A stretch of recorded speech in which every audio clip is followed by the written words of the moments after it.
सुप्रभातम प्रिय स्टूडेंट्स।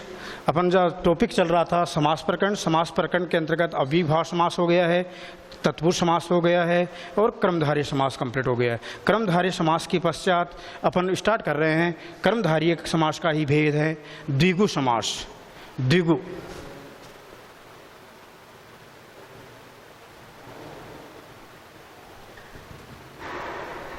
द्विगु समास किसे कहते हैं या द्विगु समास की परिभाषा पहचान किस प्रकार से की जाती है।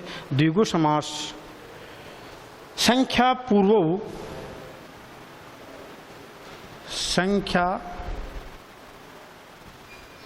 पूर्वौ द्विगु, अर्थात दोनों पदों में दो पद के समास कहलाते हैं, जिसमें पहला पद प्रथम पद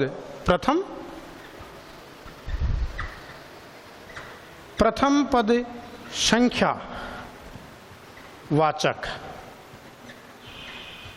प्रथम पद संख्यावाचक, द्वितीय पद अर्थात उत्तर पद संज्ञावाचक।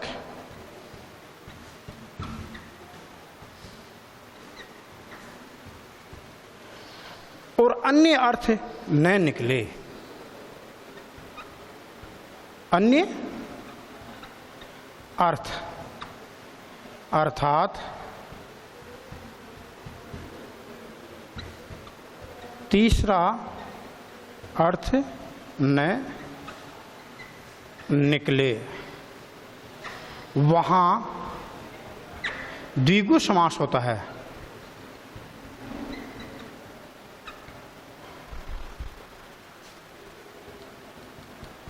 ध्यान दें, पहला पद संख्यावाचक होना चाहिए और संख्यावाचक, दूसरा पद संज्ञा और तीसरा अर्थ न निकले, वहाँ पर द्विगु समास होता है। उदाहरण जैसे पंचवटी, उदाहरण है पंचवटी,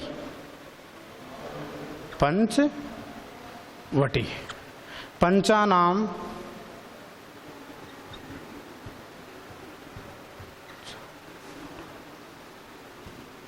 वटानाम समाहार इति पंचवटी। पांच वाटिकाओं का जो समूह है वो पंचवटी कहलाता है। इसमें पहला पद है संख्यावाचक है, दूसरा पद है संज्ञा, अर्थात इसमें तीसरा अर्थ नहीं निकल रहा है। जैसे सप्तऋषि,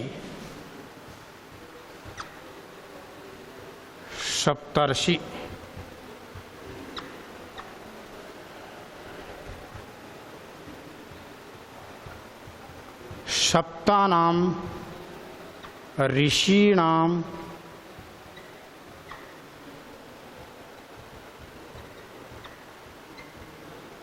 समाहार इति सप्त ऋषि। सात ऋषियों का जो समूह है, वो सप्त ऋषि के नाम से जाना जाता है। सात ऋषियों का जो समूह है वो किसके नाम से जाना जाता है? सप्त ऋषि। इसमें भी पहला पद संख्यावाचक है, दूसरा पद संज्ञा है और तीसरा प्रधान। ये तीसरा अर्थ नहीं निकल रहा है, इसलिए यह समास द्विगु समास के नाम से जाना जाता है। अर्थात संख्या पूर्वो, पहले क्या होना चाहिए? संख्या, पूर्व में संख्या और उत्तर में संज्ञा शब्द हो और तीसरा अर्थ न निकले, वहाँ पर द्विगु समास कहलाता है। इसी प्रकार से पंचवटी है, सप्तऋषि है, सप्ताह है इत्यादि। अगला समास है बहुब्रीहि समास।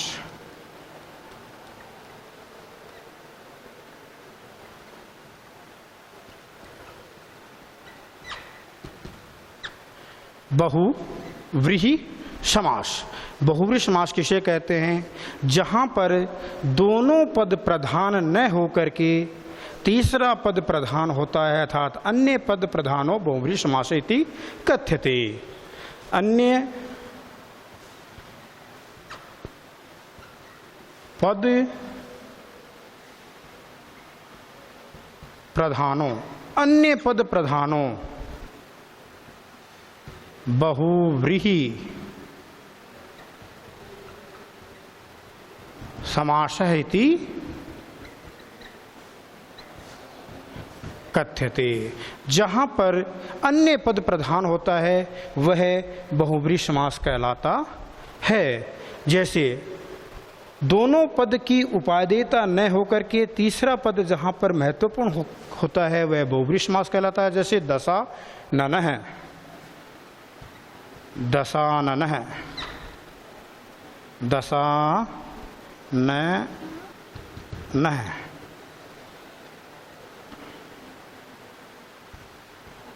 दशानि, आननानि,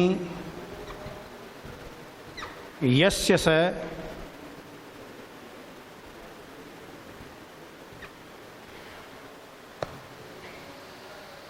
यस्य,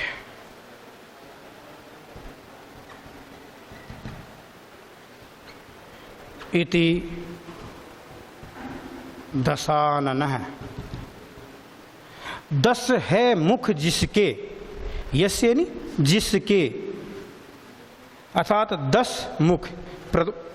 पूर्व पद है 10 और उत्तर पद है मुख। इन दोनों की कोई उपादेयता नहीं हो रही है और तीसरा अर्थ निकल रहा है रावण, अर्थात दशानन। दशानि आननानि यस्य से दशाननः। 10 है मुख जिसके। जैसे पीताम्बर है, पीताम्बर है, पीले वस्त्र धारण कर रखे हैं जिसने, पीले वस्त्र धारण कर रखे हैं जिसने, वह क्या कहलाता है? पीताम्बर है। नीलकंठ है, नीलानाम कंठानाम यस्य से नीलकंठ है, अर्थात भगवान श्री कृष्ण पीताम्बर है विष्णु। जिसमें अभी मैंने बताया था बहुव्रीहि समास कहाँ होता है? अन्य पद प्रधानों, दोनों पद की कोई उपादेयता न हो और तीसरा पद प्रधान हो, वहाँ पर बहुव्रीहि समास कहा जाता है। अगला जो टॉपिक आपका चल रहा है लास्ट समास है द्वंद्व समास, जो बोर्ड कक्षा के अंतर्गत 1 अंक का निर्धारित है और बोर्ड कक्षा के लिए वेरी इंपॉर्टेंट है, जिसका अपन अब अध्ययन कर रहे हैं। द्वंद्व समास, छठा समास।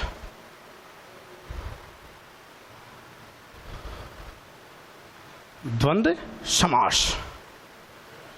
द्वंद्व समास किसे कहते हैं? उभय पद प्रधानो द्वंद्व है, उभय पद प्रधानो द्वंद्व है, उभय पद प्रधानो द्वंद्व है। जहाँ पर दोनों पदों की उपादेयता हो, दोनों पद प्रधान हो, पूर्व पद और उत्तर पद प्रधान हो, वहाँ पर द्वंद्व समास कहलाता है। वहाँ पर कौन सा समास कहा जाता है? द्वंद्व समास। अर्थात दोनों पदों के मध्य, अर्थात दोनों पदों के मध्य या बीच में, या बीच में चय और तथा इत्यादि शब्दों का लोप होता हो,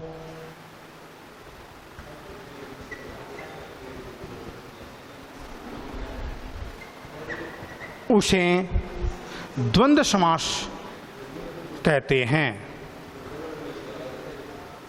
द्वंद्व समास कहते हैं। अर्थात जिस समास में दोनों पद की प्रधानता होती है और दोनों पदों के मध्य चय और तथा इत्यादि शब्दों का लोप होता है और संपूर्ण वाक्य और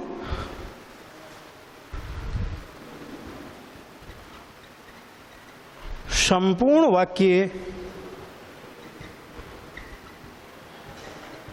द्विवचन का सूचक हो, वहाँ द्वंद्व समास कहते हैं। अर्थात एक बार पुनः देखिए, द्वंद्व समास किसे कहते हैं?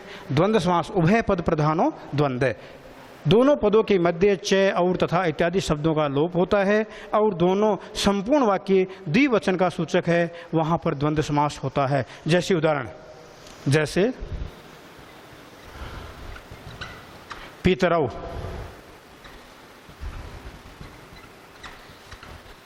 माता च पिता च, राम लक्ष्मणौ, राम भरतौ, राम भरतौ,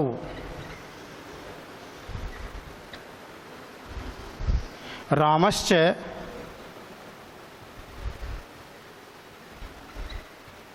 भरतश्च,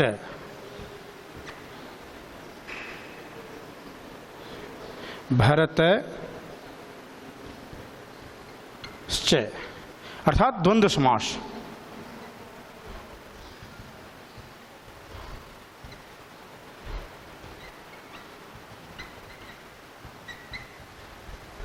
इसी प्रकार से शिव केशवौ, शिव केशवौ, शिवश्च केशवश्च इति द्वंद्व।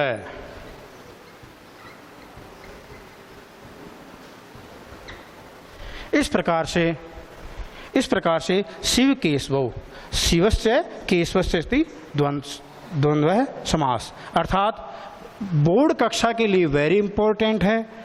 ये बोर्ड कक्षा में एक अंक का निश्चित रूप से पूछा जाता है। इसमें दोनों पद प्रधान होते हैं। बोर्ड कक्षा में प्रश्न किस प्रकार से पूछे जाते हैं, ध्यान से देखिए। इसमें या तो माता च पिता च उदाहरण दे दिया जाता है, इसका समस्त पद पूछते हुए समास का नाम पूछा जाता है। तो समस्त पद आप लिखेंगे पितरौ और समास का नाम लिखेंगे द्वंद्व समास। या फिर राम भरतौ दे दिया जाता है और आपको समास विग्रह करते हुए समास का नाम पूछा जाता है, तो आपको विग्रह करेंगे रामश्च भरतश्च इति द्वंद्व समास।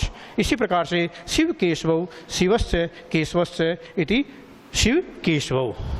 इस प्रकार से आपके समस्त प्रकरण वाला टॉपिक है वो समाप्त हो गया है। बोर्ड कक्षा के अंतर्गत ये निर्धारित रूप से 3 अंक का निर्धारित किया गया है। इसमें केवल 3 ही समास आपके लिए वेरी इंपॉर्टेंट है। पहला समास है अव्ययीभाव समास, दूसरा समास है क्रमधारी समास, तीसरा समास है ये द्वंद्व समास। अर्थात इन तीनों समासों को आप विशेष महत्वपूर्ण, अति महत्वपूर्ण रूप से देखने हैं। जय।